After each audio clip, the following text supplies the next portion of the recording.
السلام علیکم ناظرین، آج سپریم کورٹ کے جسٹس اطہر منیلہ نے سیمینار سے خطاب کیا جس میں انہوں نے وہ کہہ دیا جو ایک اچھا جج ہی کہہ سکتا ہے۔ ان کے خیالات میں پاکستان کی جمہوریت اور آزادی رائے واضح تھی۔ آئیے پہلے ان کی گفتگو سنتے ہیں، پھر اس پر بات کرتے ہیں۔ ذوالفقار علی بھٹو کا آپ ٹرائل کے دنوں میں، مجھے نہیں پتا، آپ نے یقیناً بہت ساروں نے کیا ہوگا ریسرچ، اس وقت کے اخبارات اٹھا لیجئے، وہ پریزمپشن آف انوسنس نہیں تھی۔ اس کے بعد میں بحیثیت ایک جج، میرے 3 مختلف ادوار کی ایکسپیرینس، ایک 2014 سے 2018، 2018 سے 2022 اور 2022 سے آج تک۔ مجھے اظہار رائے پہ اس لیے کچھ کہنے کی ضرورت نہیں کیونکہ ہم اکاؤنٹیبل ہیں۔ یہاں پہ ہم ایسے ماحول میں رہتے ہیں کہ ایک سیاسی لیڈر اگر کمزور ہو جائے، اور یہ آپ کی پوری تاریخ میں ہوا ہے، اس کو عدالت سزا دینے سے پہلے یا ریاستی طور پہ یا ایک بہت بڑا سیکشن جو اس کے مخالف ہوتا ہے وہ اس کو سزا دینے سے پہلے سزا دے چکی ہوتی۔ آپ اپنی پیچھے ساری جو ریکارڈڈ ہسٹری ہے آپ اس کو دیکھ لیجئے۔ میں صرف ایک اس سے کل ایک بہت غریب سا کیڈی ہے، اس کیڈی نے مجھ سے پوچھا کہ جی یہ بتائیے کیا حالات ٹھیک ہو جائے گا؟ اب یہ بالکل نہ یہ پڑھا لکھا ہے، ایک غریب کیڈی ہے جس کے سارے دن میں جو کوئی اس کو ملتا ہے وہی اس کی مزدوری ہے۔ تو میں نے اس سے پوچھا، میں نے کہا تم مجھے یہ بتاؤ، تم محلے میں بھی پھرتے ہو، کیا ہمارے اقدار سوسائٹی کے آج وہ اصولوں پہ اور سچائی پہ؟ اور وہ سپونٹینیسلی ہنس پڑا۔ اس نے کہا یہ سچائی کا دور نہیں رہا۔ دیکھیں سچ سب کو پتہ ہوتا ہے، اور سچ 75 سال سب کو پتہ تھا، لیکن سچ کو ہمیشہ دبانے کی کوشش کی گئی، اور اس کو دباتے دباتے 75 سال ہم یہاں تک پہنچ گئے۔ میں اپنے آپ کو اس قابل ہی نہیں سمجھتا کہ میں کسی کورٹ رپورٹر کو بتاؤں کہ اس کے اصول کیا ہے۔ جیسے میں نے کہا ان کو مجھ سے زیادہ بہتر پتہ ہے، لیکن میں بحیثیت جج یہ کہہ سکتا ہوں کہ ہمیں اگر کوئی غلط بھی کہتا ہے، کوئی اگر یہ بھی کہتا ہے، میں تو ٹیلی ویژن پہ دیکھا، میرے بارے میں کسی نے کہا کہ جی وہ تو واٹس ایپ پہ کسی کے ساتھ تعلق میں رہتے تھے، میں ہنس پڑا۔ میں ہنس ہی سکتا ہوں، لیکن اس کی میں نے کبھی کسی چیز کی پرواہ نہیں کی ہے۔ ہر دور میں کسی نے مجھے 2 فلیٹ دلا دیے، کسی نے کیا کیا، کیا اس کا کوئی فرق پڑا؟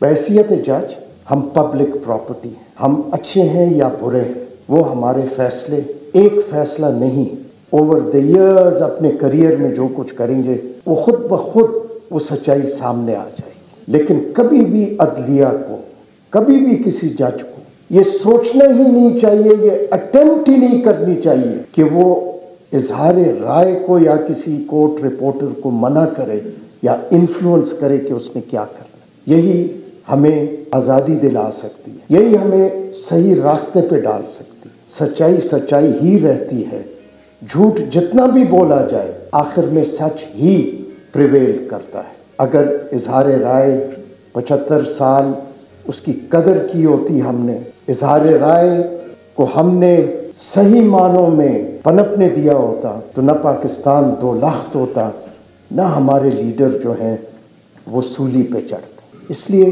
یہ صرف عدلیہ کا کام نہیں ہے، یہ آپ سب کا بھی کام ہے، یہ ہر شہری کا بھی کام ہے۔ اظہار رائے ہوگا تو ہم ایک عظیم قوم بن سکتے ہیں، اور یہ آئین جو ہے یہ اپ ہولڈ ہوگا۔ جمہوری معاشرے میں، جمہوری جہاں پہ آئین کی بالادستی ہو، وہاں پہ اظہار رائے پہ کسی قسم کی کوئی قدغن نہیں رہی۔ میں جج بنا تو پہلا کیس ایک بیل میٹر کا ہے، ایک سپریم کورٹ کے جج کے خلاف بینر لگے ہوئے تھے، ایک 16 سال کا لڑکا اس میں ملزم تھا، جس پہ الزام صرف یہ تھا کہ اس نے وہ بینر آویزہ لگائے تھے، پول پہ چڑھا تھا، اور دوسرا جس نے وہ بینر لکھا تھا وہ ملزم تھے۔ 2 ہفتے ہوئے تھے، اور نیچے عدالت نے بیل اس چیز پہ ڈسمس کی تھی کہ یہ جرم صرف سپریم کورٹ کے جج کے خلاف نہیں، یہ پوری عدلیہ کے خلاف۔ وہ میری غالباً پہلی رپورٹڈ ججمنٹ تھی، لیکن اس میں بھی ایک عنصر فریڈم آف ایکسپریشن کا تھا۔ کسی نے یہ تحقیق کرنے کی جسارت نہیں کی کہ وہ بینر لگوائے کس نے تھے، لیکن وہ 2 ملزم بیچارے وہ پھنس گئے۔ 2 چیف جسٹسز، سپریم کورٹ